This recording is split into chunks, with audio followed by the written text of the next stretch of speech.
Hello, ladies and gentlemen, and welcome to this Manifesting Lab members webinar voted for by the members on the subject of powerful, positive persuasion.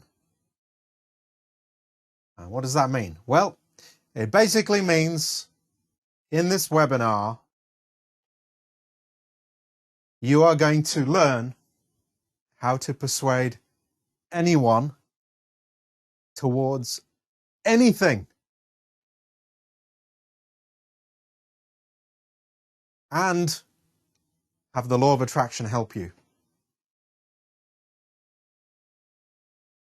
Now, strictly speaking, how to persuade anyone towards anything is not entirely accurate, because I'm talking to you people here in the Manifesting Lab. I'm not talking to that nasty manipulative world out there. So the things that you are going to persuade people towards are probably different to the things that those other people will want to persuade people towards.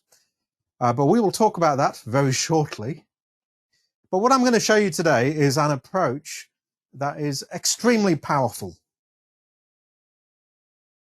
And there's going to be lots of different ways for you to use this approach to persuasion. And ultimately, once you learn how to do it, how you use it is only going to be limited by your imagination. So I am giving you sort of maybe a way that you could use it, but once you understand the principles, it's really up to you. You can use this approach in so many different ways. So you might want to, for example, if you know somebody that's adopted disempowering belief systems and you want to help them, this approach will do that. Or perhaps you want to persuade someone towards doing something that would be good for them, but they can't see it'll be good for them. This approach will help with that. This approach works in many different ways, but possibly it's not that useful for Dark Lords. So if you are wearing your Darth Vader helmet, right now, it's possibly not the best approach for you. You can try. Once you understand how this works, you will see that there are organizations and entities using this approach worldwide. But the problem is it's an uphill struggle to do this. So you can certainly attempt to use this in a negative way. It's going to take you a lot of resources. It's going to take you a massive amount of control, and it's still not going to be that effective. But that doesn't stop people trying. So I think of this as a positive approach, because if you use it in a positive way, it is extremely powerful. Now, this is about persuasion. And if you happen to be a Dark Lord of the Sith from Star Wars, and you do manage to make somebody do some stuff that they don't feel they want to, or you manage to convince them to have a point of view that they don't really believe in, then it's worth reminding you of this old saying. Someone convinced against their will is of the same opinion still. So you might think that being able to get a visible confirmation out of somebody that they now believe something you want them to believe, or are persuaded into something you want them to persuade them to, you might think that you've achieved something, but really what will happen behind the scenes is they still have that same opinion, and that approach ultimately backfires. Again, if you're wearing your Darth Vader helmet, probably you're going to have struggles with these kinds of approaches that I'm going to be showing you. The more elegant way to persuade somebody is to allow them to be convinced themselves. And then you get a permanent change in their beliefs, you could say, or what you want to persuade them towards. And that's what we're going to be doing today, showing you perhaps the longer way to persuade rather than the short way of blasting them with some negative Jedi stuff or Dark Lord stuff, where we're going to be taking the long route, but it is ultimately more powerful and more stable. So that means I have to give you this warning that this is not a magic wand approach. You are going to have to put some effort in. It is not a case that you're going to just wave your hand in front of your face and say, these aren't the droids you're looking for, and expect somebody to cave in. Those approaches, they certainly are possible, but they're very short-lived because they go against the flow of someone's dominant thoughts. We are going to change the direction of someone's dominant thoughts. So as I said, it's a more permanent thing. With permanency, as with, for example, learning manifesting, you have to put time and thought into it if you want to get results. If there really was a shortcut, everybody would eventually know about it by now. So this approach requires some time, not much, but some, and some thought. But once you've done it and you've created a strategy for persuasion, you'll be able to reuse it again and again and again for a lifetime with just about anybody. So it's worth the investment up front, and you will get some big benefits in the long term. Along the way, you will become a much more persuasive person because you'll understand that true persuasion is a gentle, incremental thing. It's not a confrontational argument, which some people think it is. So all this and more is going to be revealed in this webinar as we go along. So let's jump right into it. And here is the webinar map for the Powerful Positive Persuasion webinar. And I assume everyone's attended these things before, or at least they've watched them. If you haven't, we go around these slide blocks in this kind of order, and we go around within the slides in this kind of order. So lots to look forward to. I hope you're going to enjoy it. So with persuasion, and especially with the law of attraction and persuasion, it kind of seems a little contradictory. Because if you attract everything, then why bother trying to persuade anyone else of anything? Why not just let everyone believe whatever they want to believe, and they'll all attract whatever they attract, and that's it. You can stay home, watch reality TV, and don't care about the rest of the world. Well, the issue is, and this is why I mentioned about you people who are Manifesting Lab members a bit earlier. The issue is, if you are somebody that has been a member of this place for a while, you are likely to fall into the category of what they call an uplifter. And you won't be able to stop yourself uplifting. What that means is that because of your naturally aligned nature, because you are naturally involved in the light side of the force, you could say, you naturally want to uplift people. It's just something you want to do. It's very hard for someone like you to sit back, watch people suffering when they don't have to, and just ignore it. It's difficult because you come from this energy that wants to bring people together, wants to unify them, wants to reconnect them to who they really are. And so it is certainly the case in a law of attraction universe that everyone gets whatever they get.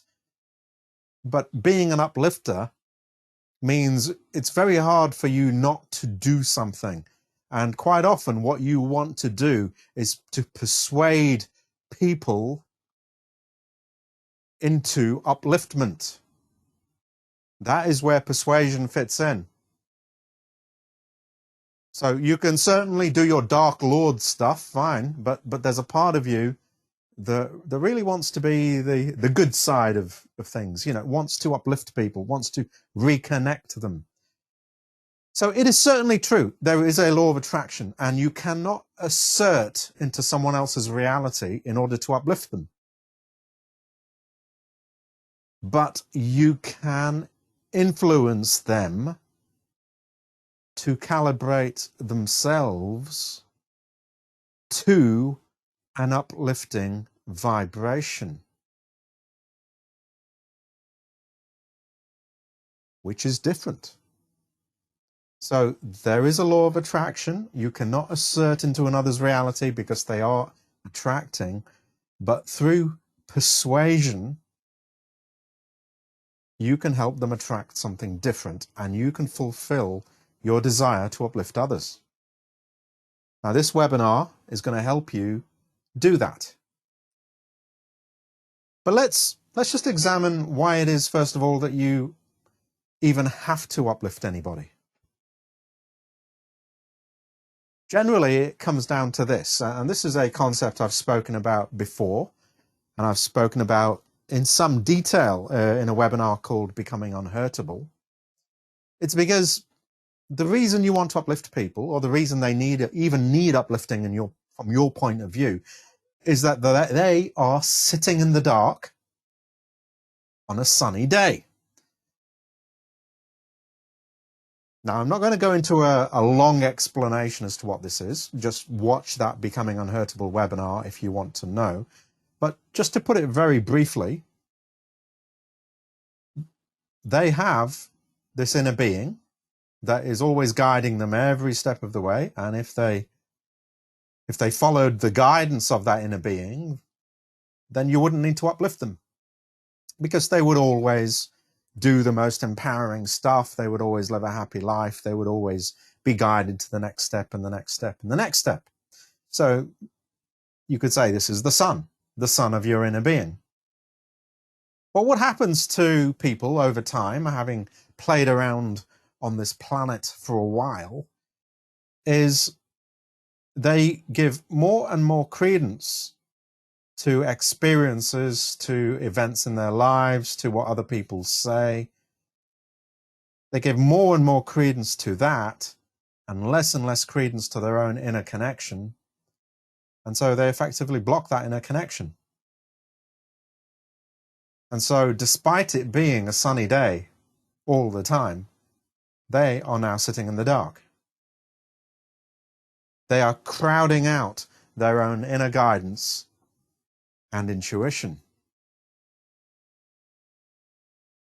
Now, as an uplifter, what your goal is really, even if you don't realize what you're trying to do, you're trying to break down this barrier. You're trying to reconnect them to that sun of their broader self. But with all these influences going on, it can be quite tricky to do that. So I'm presenting you today with a method that will enable you to do that. The thing about these influences is they're not always in these people's best interests. And not only that they can actually, and quite often are, done deliberately to keep people away from connecting with their broader self. And the reason they do that is because there are other agendas at work than helping people connect to who they are. So you could say there is a class of influence method which is all about downlifting rather than uplifting.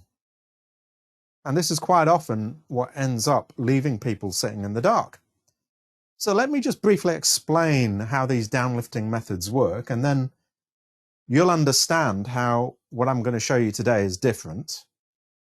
And you'll also understand how these methods actually work, these manipulative methods. And if you find yourself coming up against one, you'll understand what's going on. So here we have Abraham's emotional guidance scale that you've probably seen many times. At the top of the scale, we have joy, appreciation, all that kind of stuff. And down here, not showing on this particular slide, we have things like fear, depression, all the way down the bottom. And then we have a neutral point around here. What methods of manipulation rely on is that you want to feel good. Because we all do. All human beings are driven by wanting to feel good. Now, some people are driven by wanting to get away from feeling bad, but that is actually still the same thing as wanting to feel good. So if you were left to your own devices, if you were not under the influence of anything else around you, you would, if you were feeling bad, you would naturally find ways to reconnect with who you are. You'd go up and up and up and up and up and align to that bigger, broader you, which is actually, that alignment starts around this point, gets stronger around this point where it says vibrational matches start showing up, and then it is as pure as it can be at this point, which is joy, appreciation, empowerment, freedom, love. So that's if you were left to your own devices. This would be a natural process. And it's what Abraham referred to as releasing the cork. So that if you imagine a cork bobbing on some water and it gets pulled down under the surface, when you release it, it bobs back up to the top. It's a natural process. And when you meditate, again, you're releasing that cork of resistance and it bobs to the surface. So left to your own devices, you would naturally not need any persuasion towards the positive. It would just happen. And the same would be true for anyone else. They would find a way to feel better. Now, if you have an agenda for making someone do something, then you don't want this. You actually don't want this connection going on, because then if you've got your agenda out here, they're bypassing that and they're just feeling good. So what people have noticed, these manipulative types, is that there is a way to interfere with this process. And what you do is, first of all, you get them sitting in the dark on a sunny day. So you get them down on the lower half of the emotional scale. But then, instead of allowing them naturally to reconnect to who they are, when they're feeling really bad, you present them with an option that doesn't make them feel good, but it gives them relief from the emotional pain.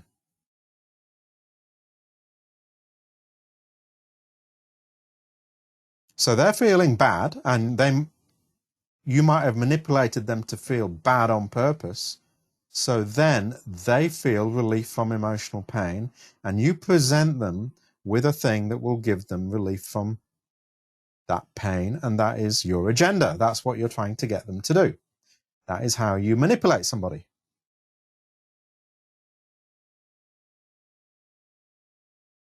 Now, the more that you need them to do something that they wouldn't ordinarily do, the further down the emotional scale you have to get them. So if you want them to do stuff that they absolutely wouldn't do if they were connected to their broader self, ideally you want to get them in fear, because fear is such a strong negative emotion that people will grasp at anything to feel relief from it. And so you can present even more extreme agendas. And that is done quite a bit these days. But as you know from your vibrational studies, hopefully, relief from pain is not the same as feeling good. Because feeling good is this alignment to broader self. Relief from pain is simply that. It's relief from pain, but you're probably still going to be on the negative part of the emotional scale. You just feel a tiny bit better in a controlled way that leads to a manipulative agenda. So that is not positive persuasion. The problem with these manipulative methods is at some point, someone's likely to let go of resistance, even inadvertently, get a glimpse of what feeling good is really like, and then they'll realize, hang on a second, this is not feeling good, this is something else. And then they reconnect to who they are.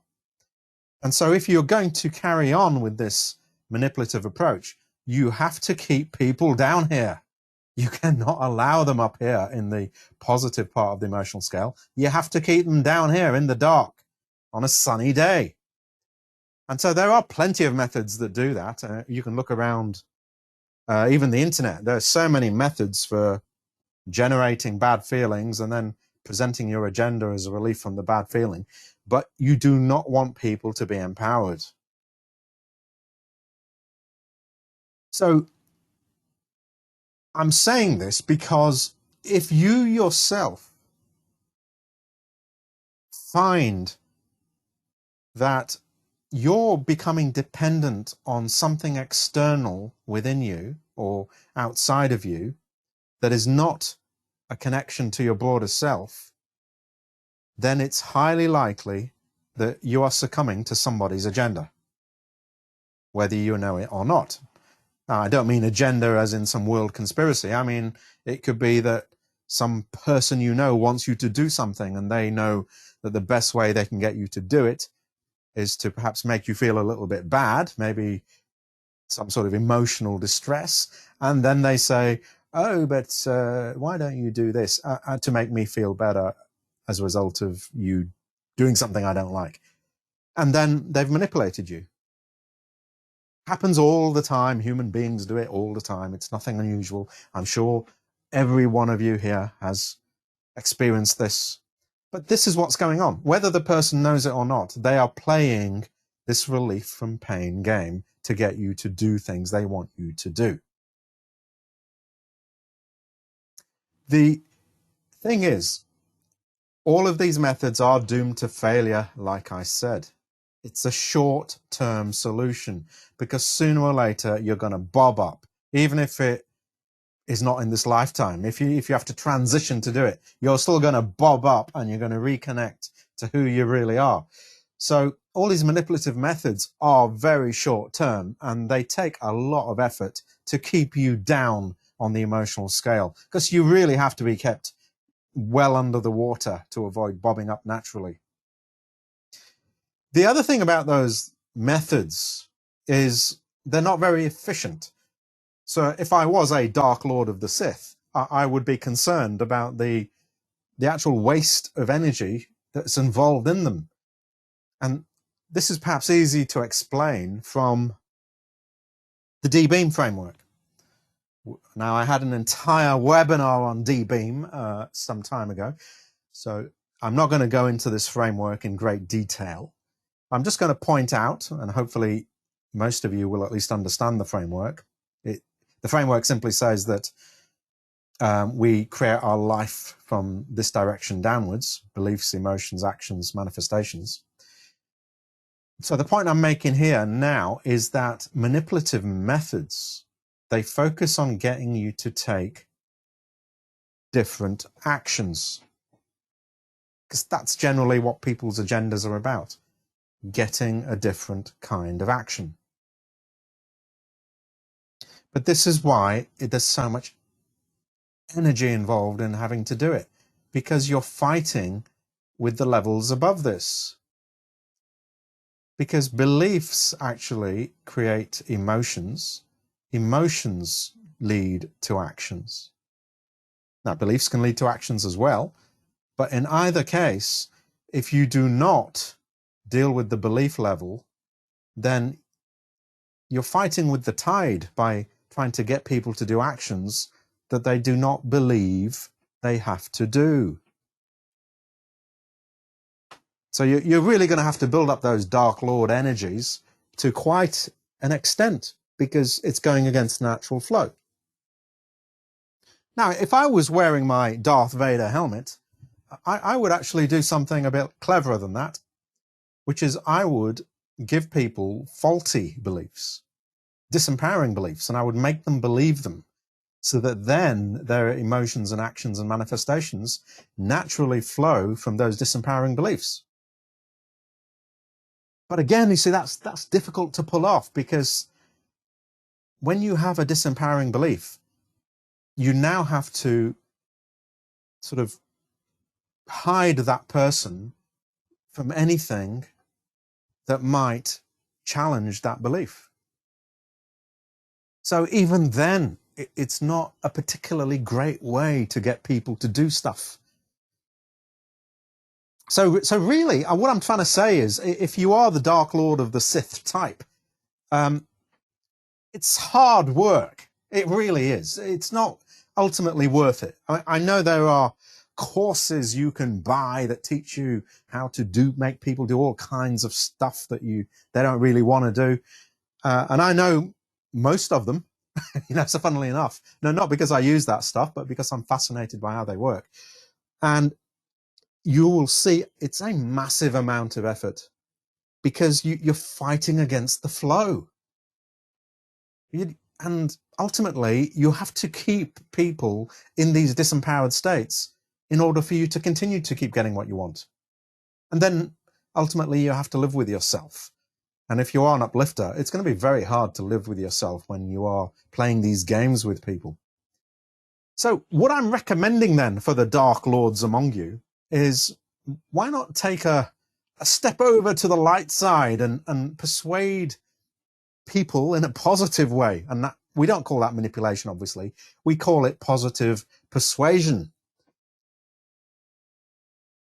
So a much better way to get what you want is not to try and manipulate people. It's to get lined up yourself so that the law of attraction naturally manifests the stuff you want, and you help others manifest and get things they want, which is generally empowering beliefs, because everyone else is a reflection of you.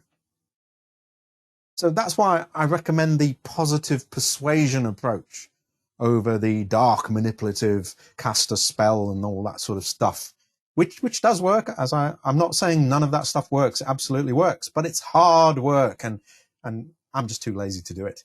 I prefer this stuff where you help people and they get helped and you feel good and everything's nice and all that sort of stuff.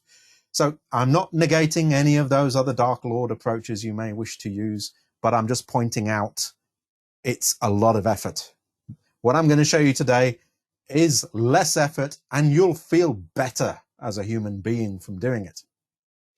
So what positive persuasion is about getting people lined up with their inner beings towards things that you know would empower them. So you are going to persuade people towards empowering things. And as a result of doing that, since everyone is a reflection of you, as they feel more empowered, you feel better because you are lining up more with your inner being that only seeks to empower others, does not seek to drag them down for your own purposes. And what makes this approach even better is that as you line people up with their inner beings and you persuade them towards more empowering beliefs, the law of attraction responds to the empowering beliefs that they hold and naturally provides evidence for those empowering beliefs in a very powerful way. So not only are you persuading them, but the law of attraction is helping you do it.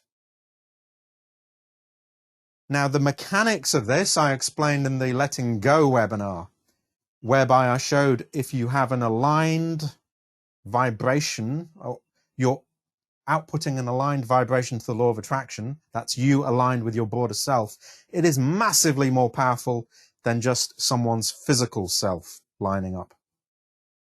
And that's why these manipulative methods, even if you manage to keep people in disempowering beliefs, they're only attracting from a disconnected part of themselves, from the physical part of themselves only.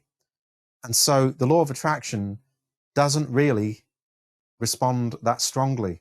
So again, it puts more effort on you needing to keep them in those dark places.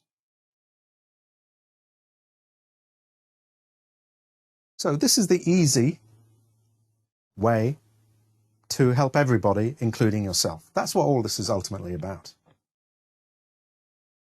Now, from the D-beam framework that I showed you a few minutes ago, hopefully it's become clear to you that the way to persuade people towards things is not to get them to do different actions, because that's lower down on the D-beam framework.